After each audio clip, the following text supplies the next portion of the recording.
पूर्वांचल में समाजवादी पार्टी की लहर है। हम लोगों को देखने के बाद 2-3 दिन खाना नहीं अंदर जाता था कि क्या हो रहा है, ये हमारे देश में क्या हो रहा है, महिलाओं के साथ क्या हो रहा है। वो कहते कुछ हैं और करते कुछ हैं के बीच में जब जाएंगे तो उन्हें पता चलेगा कि उन्होंने कितनी बड़ी गलती की है। समाजवादी पार्टी की सीट है, वो कहीं नहीं जाने वाली है। कोई भी हमारा कार्यकर्ता लड़ेगा, हम लोग उसको जीतेंगे, जीत करके राष्ट्रीय अध्यक्ष जी के झोले में डाल देंगे। नमस्कार, मीडिया हलचल देख रहे हैं आप। मैं हूं आपके साथ कृष्णा। हमारे साथ समाजवादी पार्टी की महिला प्रकोष्ठ के राष्ट्रीय महासचिव पूनम यादव जी हैं, जो मऊ जिले से आती हैं। आपको एक बार फिर राष्ट्रीय महासचिव समाजवादी पार्टी महिला प्रकोष्ठ में बनाया गया। एक बार फिर से पार्टी ने आपके ऊपर भरोसा जताया, क्या कहेंगी? बहुत बहुत धन्यवाद। हमारे राष्ट्रीय अध्यक्ष माननीय अखिलेश भैया जी को बहुत बहुत धन्यवाद, जो मुझे इस लायक समझे और इतना बड़ा पद मुझे दिया गया।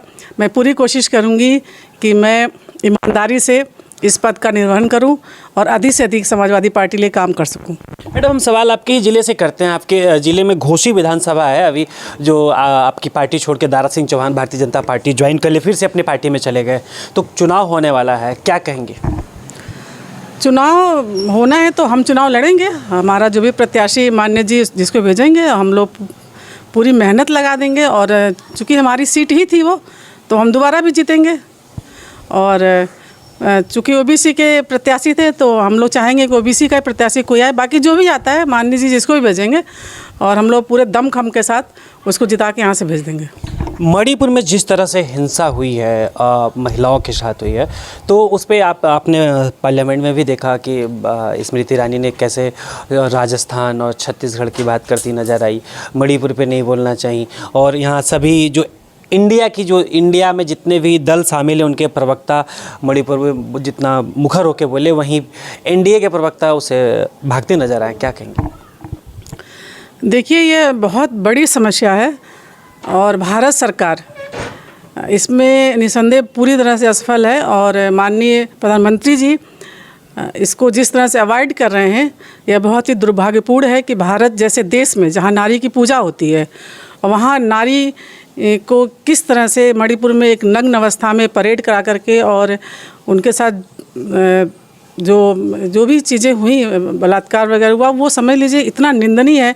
हम लोगों को देखने के बाद 2-3 दिन खाना नहीं अंदर जाता था कि क्या हो रहा है, ये हमारे देश में क्या हो रहा है, महिलाओं के साथ क्या हो रहा है। और जो दिख रहा है उसको ना भूल के प्रधानमंत्री जी या भाजपा जो है, बिहार का बोल रही है तो राजस्थान का बोल रही है, जो वहाँ हो रहा है उसको भी आप देखिए। ये हम मना नहीं करते हैं, लेकिन जो लेटेस्ट में हो रहा है, दिख रहा है, और जिस तरह से मीडिया में लगातार वो चलता रहा, और पूरे भारतवर्ष की महिलाएं जिस तरह से उसको देख के शॉक्ड हो गई एकदम कि अरे ये क्या हो रहा है हमारे देश में। और माननीय प्रधानमंत्री जी महिलाओं की बात करते हैं, बेटी बचाओ बेटी पढ़ाओ की बात करते हैं, और हमारे देश में बेटियां इतनी असुरक्षित हैं, महिलाएं इतनी असुरक्षित हैं। यह बहुत बड़ी विडम्बना है इस देश की। और माननीय प्रधानमंत्री जी से मेरा ये निवेदन है कि वो किसी पार्टी के प्रधानमंत्री नहीं हैं, वो भारत देश के प्रधानमंत्री हैं। तो इस पे उनको काम करना चाहिए, और जो भी वहाँ की सरकारें हैं और मुख्यमंत्री हैं, उसको तुरंत उनको बर्खास्त करें। और जिन लोगों ने यह क्रियाकलाप किया है, गंदी अश्लील चीज़ें की हैं, उनको तुरंत अरेस्ट किया जाए और जितना भी हो सके अधिक से अधिक उनको दंड दिया जाए। ये हम महिलाओं का निवेदन है प्रधानमंत्री जी से। मणिपुर के बाद तो जो माहौल ख़राब हुआ, उसके बाद आप 2 दिन पहले की घटना, ट्रेन में जिस तरह से एक स्टेशन पे 4 लाशें एक साथ उतारी जाती है, फिर माहौल ख़राब हो रहा है, सामने चुनाव है। जब चुनाव आते हैं तब ऐसी सिचुएशन आती है, ऐसे में आप लोग कैसे लड़ाई लड़ने के लिए? देखिए, भाजपा की जो नीतियाँ हैं वो कहते कुछ हैं और करते कुछ हैं।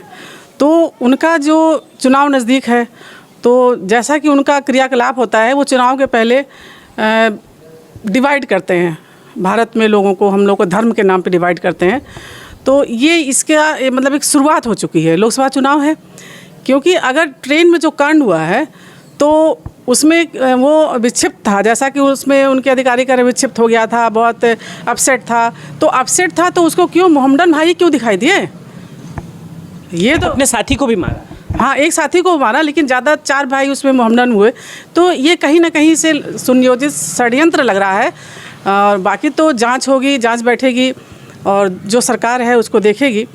लेकिन ये कहीं ना कहीं से बहुत ही ख़राब स्थिति है हमारे देश के लिए कि धर्म और जाति के नाम पर जो इस तरह से कि नहीं आपको वोट मोदी को ही करना, आपको योगी को करना है। मोदी जी भी हो, चाहे योगी जी हो, चाहे अखिलेश जी हो, किसी की सरकार बनेगी, सबको देश के लिए काम करना है। और इस तरह से एक सरकारी कर्मचारी और इस तरह से उत्तेजित होकर के और इस तरह से अपराध करता है, यह बहुत ही निंदनीय है और मैं इसका घोर विरोध करती हूँ। और मैं भाजपा सरकार से कहूँगी कि इसकी कड़ी से कड़ी जांच हो और उसको दंड दिया जाए जिस तरह से उसने कार्य किया। लास्ट सवाल मैडम, एक इंडिया बनाम एनडीए है और काफ़ी ट्रोल भी हो रहा है जब से इंडिया नाम रखा गया। उसमें 26 दल हैं, उसमें 38 दल हैं, तो इंडिया बनाम एनडीए। तो इस बार इंडिया की पूर्वांचल, और या हम पूर्वांचल की बात करेंगे, पूर्वांचल में क्या स्थिति रहेगी? और जिस तरह से आपके पूर्वांचल में कुछ आपके साथी आपको छोड़ के चले गए हैं एनडीए में, इंडिया को छोड़ के एनडीए में चले गए। देखिए, साथी जो छोड़ के गए हैं उनके साथ हमारी पार्टी ने सीनियर्स नेताओं को छोड़ करके उनको टिकट दिया था, लेकिन वह विश्वास अपना खो दिए और यहाँ से चले गए। तो निश्चित है कि जनता के बीच में जब जाएंगे तो उन्हें पता चलेगा कि उन्होंने कितनी बड़ी गलती की है। रही बात पूर्वांचल की, पूर्वांचल में समाजवादी पार्टी की लहर है और यहाँ से ज़्यादा सीटें समाजवादी की निकलेंगी, इंडिया की निकलेंगी। और इंडिया की जहाँ तक बात है तो यह जो संगठन है वह निश्चित है कि पूरे देश में सबसे बड़ा संगठन होगा, सबसे ज़्यादा सीटें लोकसभा की इसकी आएंगी। और निश्चित ही हम समझ की मिलीजुली सरकार भारतवर्ष की जो अगली सरकार होगी भारत की, वो निश्चित है कि यही होगी। हम बात खत्म करेंगे उससे पहले जान लें, घोसी में उपचुनाव 1 ही 2 महीने बाद होने वाला है, क्या स्थिति रहेगी यहाँ पर? घोसी का चुनाव हम जीत रहे हैं। आपसे मैं बताई हूँ ना कि ये हमारी सीटें थी और हमारा ही जो सपा से ही सीटा हुआ प्रत्याशी भाजपा में गया। भाजपा का तो बस यही काम है, फूट करो और राज करो, तोड़ो तो तोड़ लिया, ठीक, कोई बात नहीं, फिर मेरा कोई कैंडिडेट आएगा जिसको माननीय जी भेजेंगे, हम लोग उसको जिता देंगे। ओबीसी की सीट है, समाजवादी पार्टी की सीट है, वो कहीं नहीं जाने वाली है। कोई भी हमारा कार्यकर्ता लड़ेगा, हम लोग उसको जीतेंगे, जीत करके राष्ट्रीय अध्यक्ष जी के झोले में डाल देंगे और निश्चित है कि हमारी जीत वहाँ होगी। बहुत बहुत धन्यवाद। ये हमारे साथ समाजवादी पार्टी महिला प्रकोष्ठ की राष्ट्रीय महासचिव पूनम यादव जी थी, जिनका साफ तौर पर मणिपुर की घटना पे जिस तरह से ईमानदारी से उस पर पूरी तरह से जांच होनी चाहिए और मणिपुर की घटना पे जिस तरह से भारतीय जनता पार्टी के जो महिला नेताएं हैं खासतौर पर देखा जाए तो भागती नजर आ रही है, उस पर बात नहीं कर रहे हैं। और राजस्थान पर बात करेंगे, छत्तीसगढ़ पर बात करेंगे, लेकिन मणिपुर पर बात करने से कटते हैं उनके प्रवक्ता, जो उनकी महिला प्रवक्ता हैं। और जो इंडिया के साथी जो भाग के गए हैं, जो बीजेपी में अभी हफ्ते भर हो रहे हैं, जो भाग के गए हैं, चाहे वो किसी का दल रहा हो या व्यक्तिगत जो पार्टी छोड़ के गए हैं, तो सब एक लालच में आए थे, उनको टिकट मिला, उनको लड़ाया भी गया, लेकिन एक समय आने पे वो पार्टी का साथ छोड़ के चले गए। एक बार फिर पूर्वांचल में समाजवादी पार्टी और इंडिया अच्छा परफॉर्मेंस करेगी, ये पूनम यादव जी का साफ तौर पे कहना है कि पूर्वांचल समाजवादी का गढ़ है और एक बार फिर समाजवादी पार्टी यहाँ अच्छा परफॉर्मेंस करेगी।